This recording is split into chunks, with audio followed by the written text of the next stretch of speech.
In a magical world called Halcaginia at the Tristain Academy for Magicians, Louise de la Valliere heads to class on her first day as a second-year student. Her teacher asks her to perform a simple spell, to change pebbles into brass, though her peers mock her with the nickname Zero. As soon as she casts the spell, the room explodes. Despite being from a famous magician family, Louise has a 0% success rate casting spells. On the day of the familiar summoning ceremony, Kirch summons a fire salamander, Gitch summons Verdandi, a large mole, but Louise summons a human being, Sato Haraga, from Tokyo, Japan, who cannot understand what Louise is saying. Louise is disappointed but cannot break the ritual's tradition, so she makes a contract with Sato by kissing him and runes appear on his left hand. Louise tries to shut him up by performing a silence spell which backfires and allows Sato to speak and understand Louise's language. Sato thinks he has been kidnapped until he sees the two moons in the sky and realizes he is in another world. Sato must now deal with being Louise's familiar,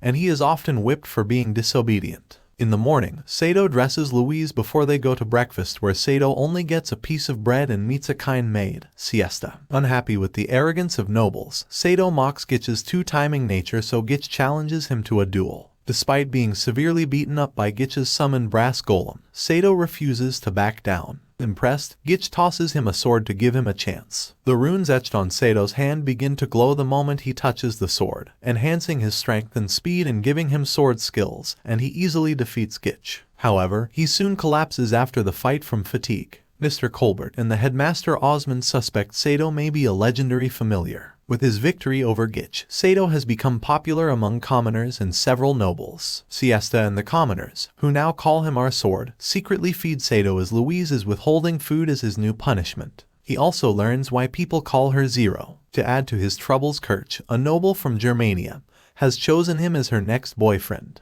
In a devious plan, she attempts to seduce him, although this fails when Louise finds out. After considering Sato's hidden talent with a sword, Louise drags him to town to buy him a sword. Kirch matches Louise's gift with a more impressive sword, which causes more conflict between Sato and Louise. Louise's sword later reveals itself to be the talking sword Derflinger. Osmond continues his harassment of his secretary Longueville. Siesta is forced into the service of Count Mott to be his mistress. Disgusted by the lack of regard that nobles have for commoners, Sato tries his best to rescue her. They make a deal where Count Mott asks for a particular family heirloom book from a Germania family. Coincidentally, it is Kirch's family, which was summoned from another world. Sato asks Kirch for the book, but Kirch wants him to date her. After refusing her demand, Sato attempts to take on Count Mott with Kirch's expensive sword.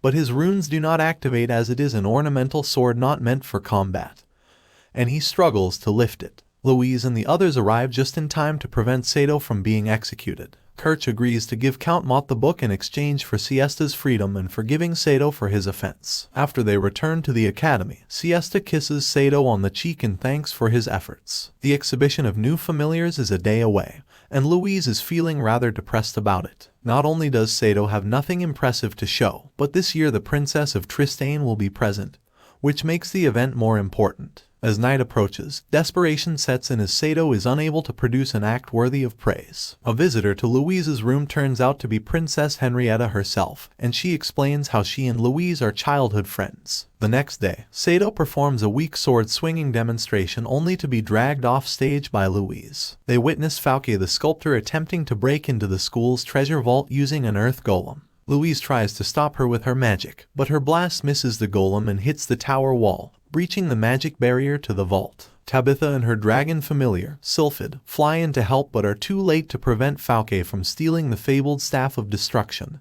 and making her escape. Worried that the princess may be blamed for Fauke's theft, Louise volunteers to go and catch her. Kirch and Tabitha volunteer as well. They travel to the place of Fauke's last sighting escorted by Longueville. Kirch, Tabitha, and Sato enter an empty house where Tabitha discovers the hidden Staff of Destruction. Fauke's golem appears outside. Louise tries to fight the golem with some spells but fails. As she is about to be crushed, Sato rushes in to save her. Her confidence broken, Louise breaks into tears. Sato is moved by this and attacks the golem himself as Sylphid rescues the nobles. He uses Kirch's sword but it breaks on contact with the golem. Derflinger calls on Sato to use him. Sato draws Derflinger and the runes on his hands glow again. He is able to slash the golem's legs, but they reform themselves. Louise tries to help using the Staff of Destruction, which Sato recognizes as a M72 rocket launcher, and with his rune-enabled abilities, he fires it at the golem and destroys it. In the aftermath, Longville claims the staff and reveals herself to have been Falke all along. She engineered the scenario to discover how to use the staff. She tries to kill the students with the staff, but nothing happens, as rocket launchers are single-use weapons. Sato knocks Falke out. Later, Osmond reveals that 30 years previously,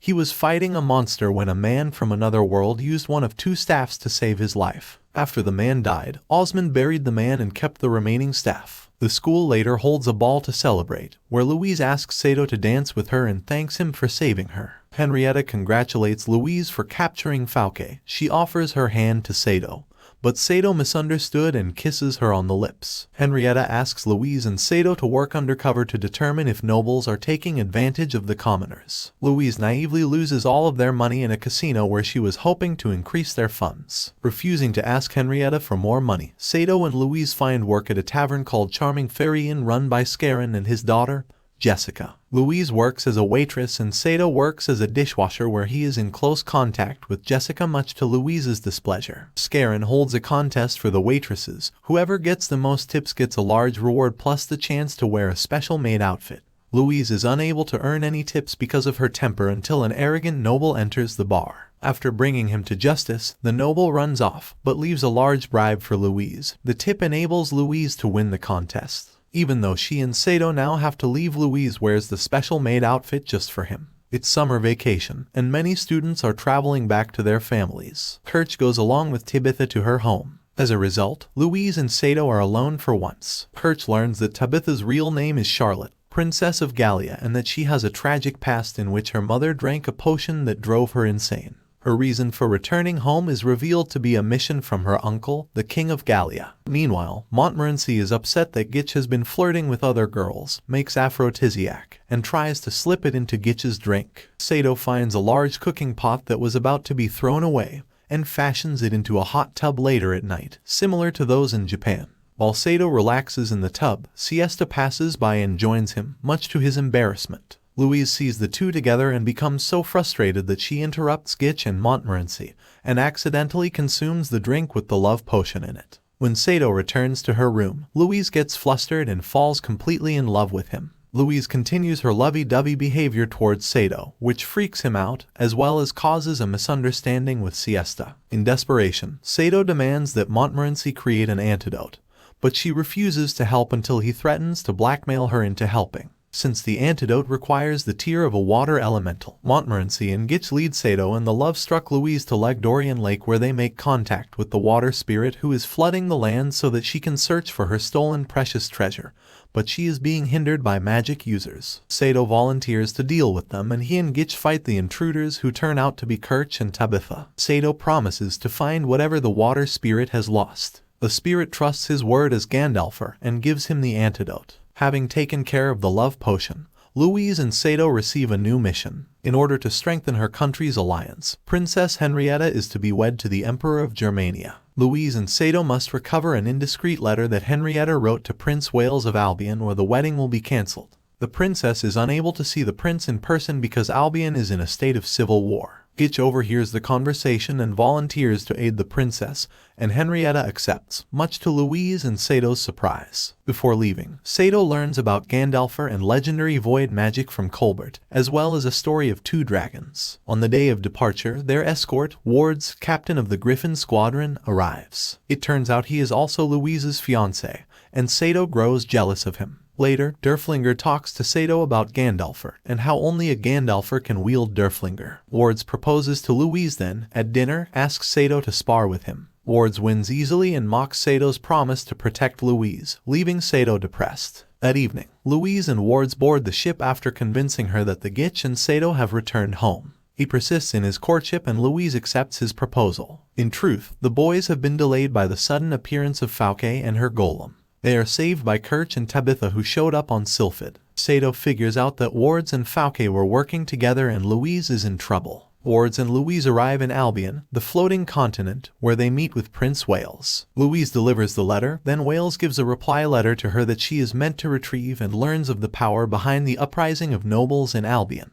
the Reconquista. Their mission supposedly completed, Wards insists that they get married in Albion. He reveals himself as a member of the Reconquista and is a threat to Wales. Louise tries to refuse, but one of Ward's allies, Cromwell, arrives with the water spirit's stolen ring and forces her to consent using mind control. The marriage proceeds with Wales officiating and is nearly complete when Sato bursts into the church and snaps Louise out of her trance. The marriage ceremony is ruined, Wards kills Wales, steals the letter from Louise, and tries to kill Sato. However, Ward's treatment of Louise angers Sato and he is able to unlock his abilities as Gandalfer and fully utilize Derflinger. He defeats Ward's magic who flees but not before bringing the church down on Louise and Sato. The two of them are rescued by Tabitha and the others, and Sylphid flies everyone home. Sato, holding Louise in his arms, kisses her. Louise informs Henrietta of Wales' death, and the princess wedding is cancelled. Louise also warns Osmond about the Reconquista. Osmond then tells her about void magic and Gandalfer. After another argument with Louise, Sato accompanies Siesta to her home village of Taubes to find a dragon. Louise and others follow them and they locate the rare dragon, which Siesta's family has kept as an heirloom. Sato finds a tombstone with a Japanese epitaph on it. The dragon turns out to be an A6M0 fighter, a Japanese aircraft. It is revealed that Siesta's great-grandfather was an IJN pilot from World War II, and that he was magically transported to Halkaginia just as Sato was. Colbert explains that 2 dragons had flown during a solar eclipse, but one disappeared. He suggests that the timing of the second pilot was off and that the solar eclipse ended before the second pilot was able to fly through the portal. Sato concludes that the other pilot returned home, and this is his chance to return home as well. As they bring the plane back to school, Albion declares war on Tristane, wanting to use the country as a base from which they can conquer the rest of the continent, and plan to launch their attack in 3 days during the next solar eclipse. Sato tells Louise that he wants to return home during the upcoming solar eclipse, and he gets angry when she acts as if she doesn't care. A war between Albion and Tristane is deemed inevitable. Henrietta assembles a military force that conscripts the boys from the academy. Louise walks in on a sleeping Sato whereupon she says goodbye. The next morning, Sato wakes to find a letter in which Louise has written, "You're fired. Just go wherever you want." Louise decides to join the princess in the war. Sato gets in his Zero fighter while Henrietta advances with the Tristane military to intercept the invading Albion force at the village of Taubes. Instead of flying straight into the eclipse, Sato attacks Albion's dragon squadrons, who are unable to keep up with the plane's speed. Sato runs out of bullets and is attacked by Wards on a wind dragon. Louise jumps from Sylphid to Sato's plane. Tabitha, Kirch, and Gitch together break down Fauke's golem, and Fauke flees for good. At the thought of Sato being harmed, Louise finally makes a connection with Sato and unlocks her void magic for the first time, casting a powerful spell known as Explosion which destroys the entirety of Albion's aerial force, including Wards. After the battle, with the solar eclipse past and the Zero fighter nearly destroyed, Sato and Louise sit by the plane's wreckage where they have an argument once again and end up kissing. Elsewhere, Cromwell tries to hypnotize Kirch and Tabitha with the Ring of Andavari, but Gitch knocks him unconscious. Later, the 4 aristocrats are awarded medals by Henrietta, and Tabitha is given the Water Spirit's ring to fulfill the promise to return it. Louise is so excited about her medal that she rushes to show it to Sato only to find him chatting with Siesta. In a typical fashion, Louise overreacts and punishes Sato.